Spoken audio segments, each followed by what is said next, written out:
आवाज कहां तक जानी चाहिए? अमरूद छुड़ाते हुए कहां तक? कहां तक? कहां तक? आप क्या हाल चाल? बॉडी 2 का टीजर आ गया है। कहा तो इस फिल्म की अनाउंसमेंट पर हमने इस चैनल पर बात की थी और आज देखिए फिल्म बनकर तैयार होगी, टीजर भी आ गया।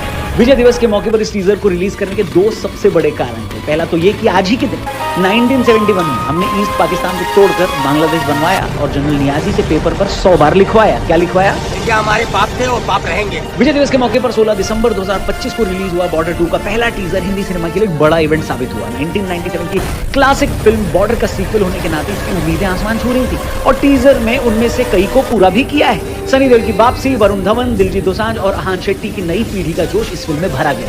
1971 के भारत पाक वॉर के बैकग्राउंड पर बेस्ड इस फिल्म में भी देशभक्ति वाला वही एंगल है जिसको लेकर ऐसी फिल्में बनाई जाती है। इससे पहले वाले पार्ट में बनी बॉर्डर फिल्म लोंगेवाला की लड़ाई पर आधारित थी जो उसी 1971 युद्ध का हिस्सा थी। इस सीक्वल में भी 1971 का ही वॉर है लेकिन अब स्केल बड़ा है, मतलब माल वही पैकेट नहीं। आर्मी, एयरफोर्स और नेवी इस बार तीनों की ही कहानियां दिखाई गई हैं। मेकर्स ने टीजर लॉन्च को काफी ग्रैंड बनाया। मुंबई में वॉर जोन जैसा सेटअप, मिलिट्री प्रॉप्स का म्यूजियम और पूरी कास्ट की पहली पब्लिक अपीयरेंस देखने को मिली जहां सनी देओल खुद अपने किरदार के लुक में वरुण और अहान के साथ पहुंचे। ये सिर्फ प्रमोशन नहीं था बल्कि इसे भारतीय सैनिकों को ट्रिब्यूट की तरह ऑर्गेनाइज किया गया था। फिल्म 23 जनवरी 2026 को रिपब्लिक डे वीकेंड पर रिलीज होने वाली है।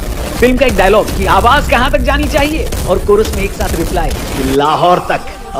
बनाने वाले को ये पहले दिन से पता था कि इसमें कौन से इमोशंस छूने हैं। तुम जहां से भी घुसने की कोशिश करोगे, आसमान से, जमीन से, समंदर से, सामने एक हिंदुस्तानी फौजी को खड़ा पाओगे जो आंखों में आंखें डालकर सीना ठोक कर कहेगा हिम्मत है तो आ, ये खड़ा है हिंदुस्तान।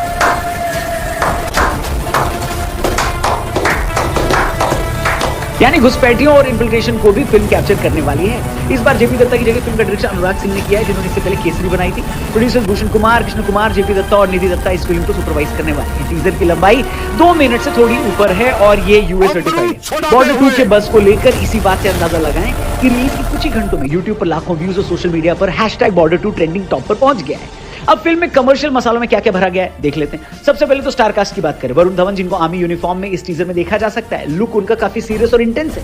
इस फिल्म में उनको इंडियन आर्मी को रिप्रेजेंट करते हुए दिखाया गया है। साथ ही दिलजीत दोसांझ जो कि एयरफोर्स के अफसर दिख रहे हैं। टीजर में वो कॉकपिट से उड़ान भरते हुए देखे गए हैं। वहीं अहान शेट्टी इस बार नेवी के सिपाही बनकर आए हैं। कई रिपोर्ट्स में इस बात को बताया गया है कि उनका कैरेक्टर बॉर्डर फिल्म में उनके पिता सुनील शेट्टी के कैरेक्टर से कनेक्टेड है। वैसे ये फिल्म की जनरेशनल लेगेसी को भी ऑनर करने की कोई प्लानिंग हो सकती है, लेकिन इस पूरी फिल्म का असली मसाला सनी देओल है जो पिछली फिल्म की तरह मेजर कुलदीप सिंह चंदपुरी के रोल में लौटे हैं। वे आइकॉनिक गन कंधे पर उठाए दिखते हैं। याद करिए कि ठीक बॉर्डर पार्ट 1 के पोस्टर में भी उनका यही लुक था। पूरी फिल्म का टीजर नॉस्टैल्जिया पर खेल रहा है। हिंदुस्तान मेरी जान का वो पॉपुलर गाना बैकग्राउंड में थोड़ा बजता हुआ आपको सुनाई देगा। मेकर्स ने ऐसी कोई चीज नहीं छोड़ी है जो लोगों को बॉर्डर की याद न दिलाए। वहीं इसमें मोना सिंह, सोनम बाजवा, मेधा राणा और बाकी एक्ट्रेस घर पर इंतजार करती दिखती है। ये वॉर ड्रामा को एक बैलेंस देता है। मगर मेरा सवाल जो बहुत जरूरी है वो ये कि बॉर्डर 2 की जरूरत क्या थी? देखिए, अगर बॉर्डर 2 को कहानी और प्रेजेंटेशन के मामले में बॉर्डर जैसा ही बनाना था तो ये कोई फिल्म की मोटिवेशन नहीं ना होती। वहीं कई जगह वीएफएक्स पर भी काम बाकी है। लेकिन दोस्तों, बॉर्डर 1 में ऐसा क्या ही बताने के लिए बाकी रह गया था जिसके लिए फिल्म बनानी पड़ी, ये लोग पूछ रहे हैं। मेरे हिसाब से बॉर्डर 1 अपने आप में कंप्लीट फिल्म थी। वहीं बॉर्डर 2 के टीजर की सबसे बड़ी कमी इसके विजुअल इफेक्ट्स में साफ नजर आती है, जहां कई सीनों में ग्रीन स्क्रीन का इस्तेमाल इतना क्लियर और बनावटी लग रहा है कि बैकग्राउंड पूरी तरह से इनइफेक्टिव सा लगता है। यानी ये बहुत अच्छा हो सकता था। एक्शन सीक्वेंस, चॉपिंग, एडिटिंग और स्लैगिश इफेक्ट्स से अफेक्टेड लगते हैं जो कि पुराने जमाने की याद दिलाते हैं। 2026 की एक बड़ी बजट वॉर फिल्म के लिए बिल्कुल ठीक नहीं लगता। यानी ये उतना इंप्रेसिव नहीं है, इस पे और काम किया जा सकता था। उम्मीद करते हैं ट्रेलर और जब फिल्म आएगी तब इसमें और बढ़िया तरीके से काम किया जाएगा, वरना बहुत ज्यादा ट्रोलिंग हो सकती है इन सारी चीजों को लेकर। लेकिन अब इतने पैसे लगाकर फिल्म बनाई है तो